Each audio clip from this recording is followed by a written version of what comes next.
ada saya berceramah sekitar tahun 2013, salah satu masjid. Masjid itu punya institusi pemerintahan juga. Setelah itu saya ceramah, ada yang konsultasi, Ustaz, ada kawan saya, bagaimana cara mengingatkannya Ustaz?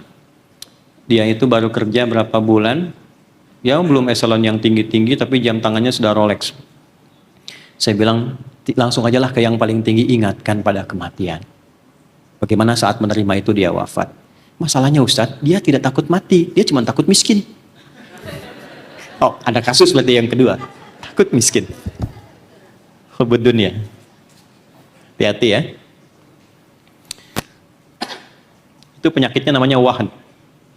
Hubud dunia, terpatri keinginan diri pada materi yang terlalu dalam. Bagaimana cara mereduksi itu sehingga hati kita dikembalikan pada suasana yang nyaman? Amalan kedua namanya sholat. Sholat. Sholat. Bapak Ibu cepat sekali, ada yang tahu artinya sholat? Yang benar saya kasih umrah. Saya serius. Ya, rombongan dari Badilum nanti berangkat 10 orang bulan depan. Saya tambahkan 1 kalau ada jawabannya benar. Kalau salah ongkosin 1 orang. Angkat tangan, sholat. Ini apa?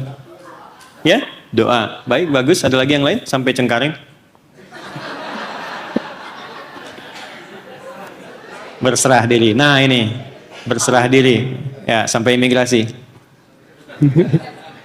Sholat itu, ya pengertian fikihnya itu doa, tenang, serah diri.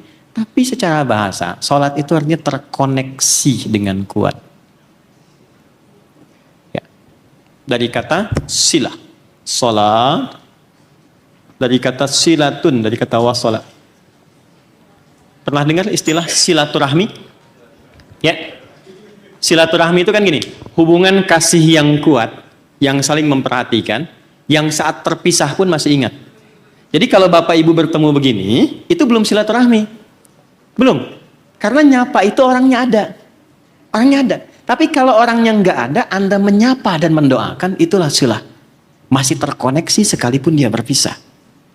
Ada orang yang tak mampu menatap Tuhannya, dia tidak melihatnya, tapi masih terkoneksi sehingga terjaga keadaan dirinya karena nyambung dengan Tuhan. Ibadah yang melatih kita sehingga terhubung dengan Allah di setiap keadaan dan suasana sehingga terjaga kita disebut dengan sholat namanya. Quran surah keempat ayat 103.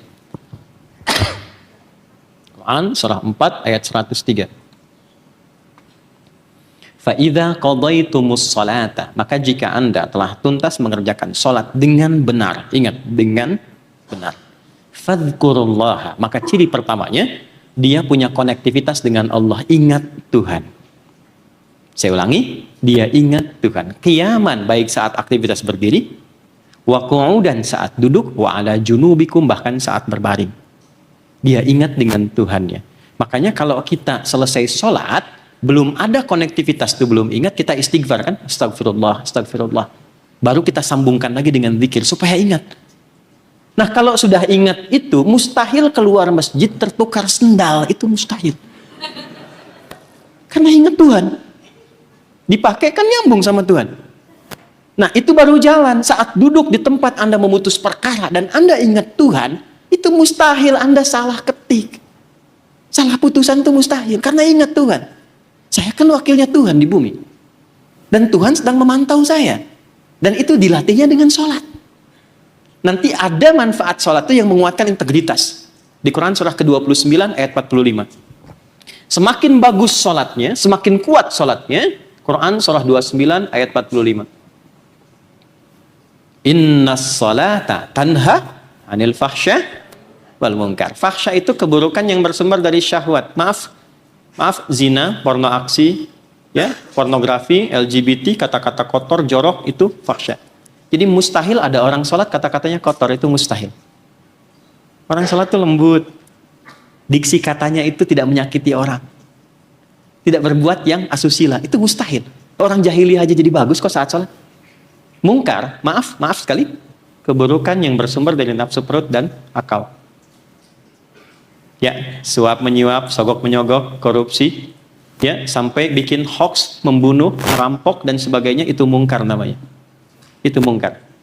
Maka ketika itu dijaga dengan baik, terkoneksi dengan Allah secara kuat, akan diberikan satu filter yang sangat kuat, ada perisai dalam diri kita, yang secara otomatis akan menolak kemungkaran dan kefahsyaan. Kalau sholatnya benar. Gak percaya silakan Pak, jaga yang 5 waktu aja Bu, dengan baik. Kalau mau hebat, naikkan levelnya. Misal, tahajud.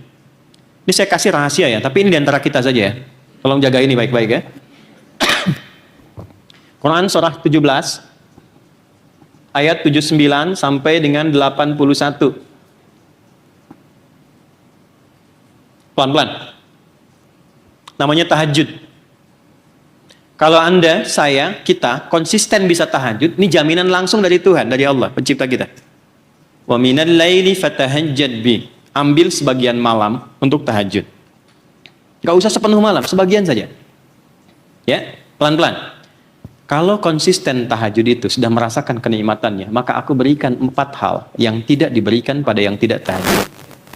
Jadi Anda sholat 5 waktu sehusyuk apapun, sampai nangis, sampai luar biasa. Tapi kalau nggak pernah tahajud, nggak akan dapat 4 ini. 1. Asa ayyab'atsaka rabbuka maqaman mahmuda. 1. Allah akan bimbing Anda ditempatkan di karir terbaik yang terapresiasi. Kadang orang, maaf ya Bapak Ibu, kenapa ayat ini turun? Untuk memberikan kesan bahwa ada orang-orang yang ingin menjemput karirnya dengan cara yang salah. Yang terkoneksi dengan Tuhan, dia akan dibawa, dibimbing, ditempatkan yang semua orang mengapresiasi dengan itu. Memang layak kok dia di situ, nggak ada yang nyoal. Tempat tertinggi. Saya pernah ajarkan ini pada seorang pejabat yang kompetisi untuk mendapatkan jabatan itu dalam tanda petik ya, industrinya itu semakin kencang. Setorannya ini dan itunya. Saya bilang, Pak, kedudukan itu SK-nya dari Tuhan, dari Allah. Bapak nggak mengeluarkan itu pun, kalau Allah sudah tetapkan, Anda dapat juga. Percuma Anda keluarkan, kalau Allah nggak berkenan akan jadi. Dan tiba-tiba apa yang terjadi? Ada makom mahmuda. Makom itu tempat tertinggi, tapi potensi orang masih nyoal. Makom mahmuda itu potensi tertinggi dan orang tidak punya celah untuk menyoal. 2. Wa qur rabbi adkhilni mudkhala sidqin. Aku akan bimbing aktivitasnya sehingga dia nyaman dalam memulai aktivitas. Wa akhrijni mukhraja sidqin. Dan jika dia punya kesulitan, aku berikan petunjuk kepadanya untuk menyelesaikan persoalannya bahkan dari sisi yang tidak dia duga. Saya pernah komunikasi beberapa konsultasi kepada kami, menangani perkara sulit yang luar biasa, tidak mudah tantangannya. Kami coba berikan spirit ayat ini. Itu Pak Ibu, Masya Allah, begitu sholat, tahajud, bangun, besoknya merasakan sesuatu pencerahan, dia menemukan. Ya. Bahkan ada yang sedang menangani perkara di lapangan, nangkep orang yang sangat demikian susah, dia tahajud malamnya dapat sesuatu, dapat celahnya dapat. Memutuskan sesuatu nggak mudah, tiba-tiba mimpi ketemu A, oh tahu ini, masuk. Terjadi. Dan yang paling dahsyat kaitan dengan integritas, wa ja'alli min ladunka sultanan nasira. Jika ada yang akan mencoba menjatuhkan kredibilitasnya, menjebak dia, menurunkan integritasnya, aku yang langsung menolongnya tanpa perantara. Tahajud. Makanya jemari orang sholat nggak akan pernah maksiat. Anda sedang menangani perkara, Anda hakim yang sholat, datang orang, Pak, lewat perantara, ini 10 miliar tawarannya. Maka Anda dengan pede mengatakan, maaf, jari saya, jari tahiyat, tidak akan pernah dipakai maksiat. Tiba-tiba dia datang lagi. Pak, ternyata naik 100 miliar. Sebentar, saya istikharah dulu. Nggak ada istikharah dalam maksiat ya. Nggak ada.